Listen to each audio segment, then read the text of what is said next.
There were once on a time a king and a queen who lived happily together and had 12 children, but they were all boys. Then said the king to his wife, "If the 13th child which thou art about to bring into the world is a girl, the 12 boys shall die, in order that her possessions may be great, and that the kingdom may fall to her alone." He caused likewise 12 coffins to be made, which were already filled with shavings, and in each lay the little pillow for the dead. And he had them taken into a locked-up room, and then he gave the queen the key of it, and bade her not to speak of this to any one. The mother, however, now sat and lamented all day long, until the youngest son, who was always with her, and whom she had named Benjamin from the Bible, said to her, "Dear mother, why art thou so sad?" "Dearest child," she answered, "I may not tell thee." But he let her have no rest until she went and unlocked the room, and showed him the 12 coffins ready filled with shavings. Then she said, "My dearest Benjamin, thy father has had these coffins made for thee and for thy 11 brothers. For if I bring a little girl into the world, you are all to be killed and buried in them." And as she wept while she was saying this, the son comforted her and said, "Weep not, dear mother, we will save ourselves, and go hence." But she said, "Go forth into the forest with thy 11 brothers, and let one sit constantly on the highest tree which can be found, and keep watch, looking towards the tower here in the castle. If I give birth to a little son, I will put up a white flag, and then you may venture to come back.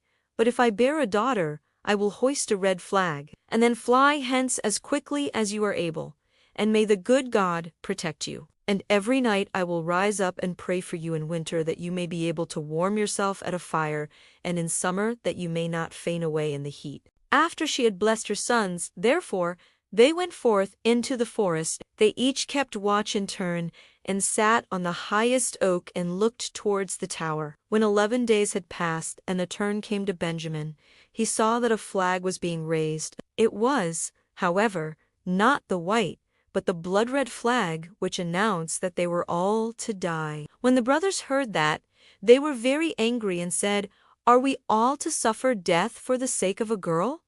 We swear that we will avenge ourselves. Wheresoever we find a girl, her red blood shall flow." Thereupon they went deeper into the forest, and in the midst of it, where it was the darkest, they found a little bewitched hut, which was standing empty. Then said they, "Here we will dwell, and thou, Benjamin, who art the youngest and weakest, thou shalt stay at home and keep house, we others will go out and get food." Then they went into the forest and shot hares, wild deer, birds, and pigeons, and whatsoever there was to eat. This they took to Benjamin, who had to dress it for them in order that they might appease their hunger. They lived together 10 years in the little hut, and the time did not appear long to them. The little daughter which their mother the queen had given birth to was now grown up. She was good of heart, and fair of face, and had a golden star on her forehead. Once, when it was the great washing, she saw 12 men's shirts among the things, and asked her mother, "To whom do these 12 shirts belong?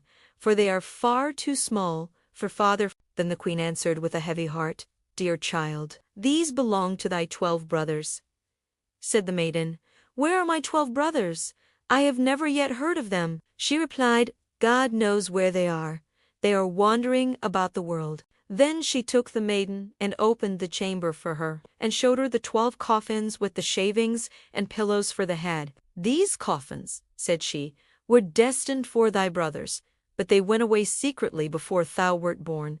And she related to her how everything had happened. Then said the maiden, "Dear mother, weep not, I will go and seek my brothers." So she took the 12 shirts and went forth, and straight into the great forest. She walked the whole day, and in the evening she came to the bewitched hut. Then she entered it and found a young boy, who asked, "From whence comest thou, and whither art thou bound?" and was astonished that she was so beautiful, and wore royal garments, and had a star on her forehead. And she answered, "I am a king's daughter, and am seeking my 12 brothers, and I will walk as far as the sky is blue until I find them."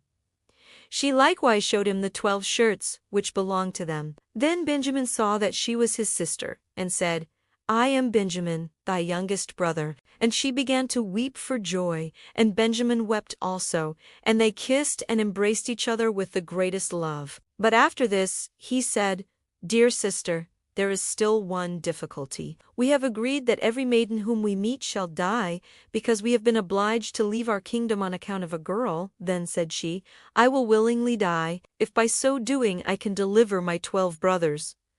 No, answered he, thou shalt not die. Seat thyself beneath this tub until our 11 brothers come, and then I will soon come to an agreement with them. She did so, and when it was night the others came from hunting, and their dinner was ready. And as they were sitting at table, and eating, they asked, What news is there? Said Benjamin, Don't you know anything?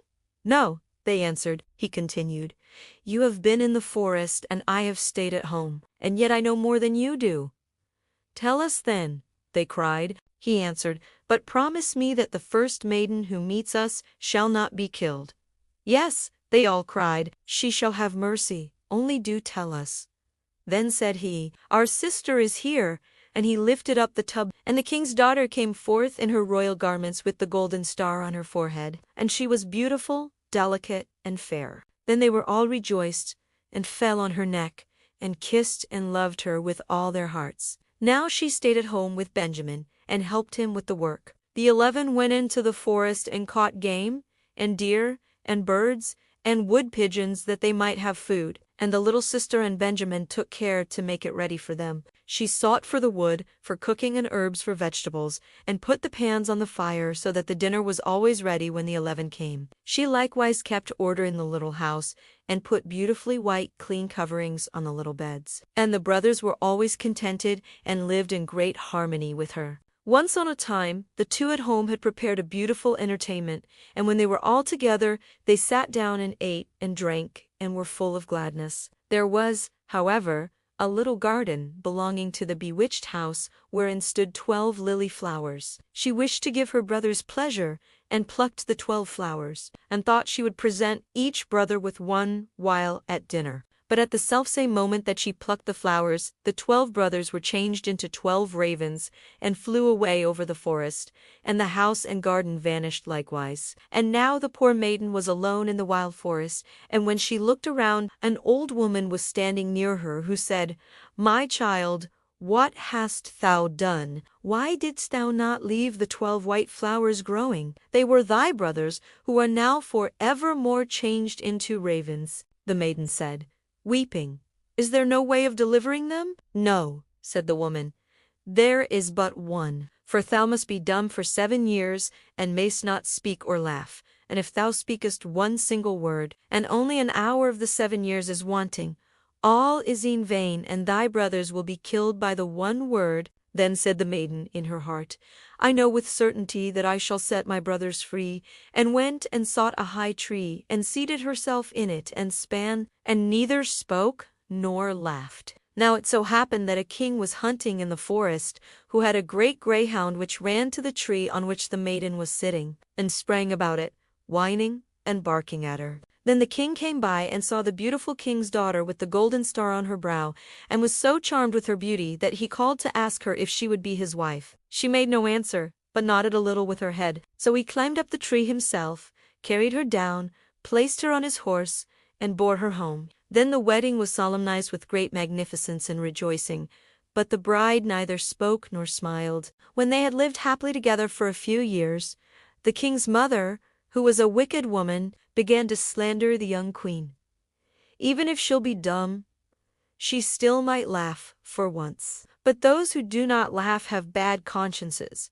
At first the king would not believe it, but the old woman urged this so long, that at last the king let himself be persuaded, and sentenced her to death. And now a great fire was lighted, and when she was bound fast to the stake, the last instant of the 7 years expired. Then a worry sound was heard in the air, and 12 ravens came flying towards the place. They were her 12 brothers, whom she had delivered. They tore the fire asunder, extinguished the flames, set their dear sister free, and kissed and embraced her. And now, as she dared to open her mouth and speak, she told the king why she had been dumb. The wicked stepmother was taken before the judge, and put into a barrel filled with boiling oil and venomous snakes, and died an evil death. If you liked this video, please make a comment and like it, so we can make more videos like this.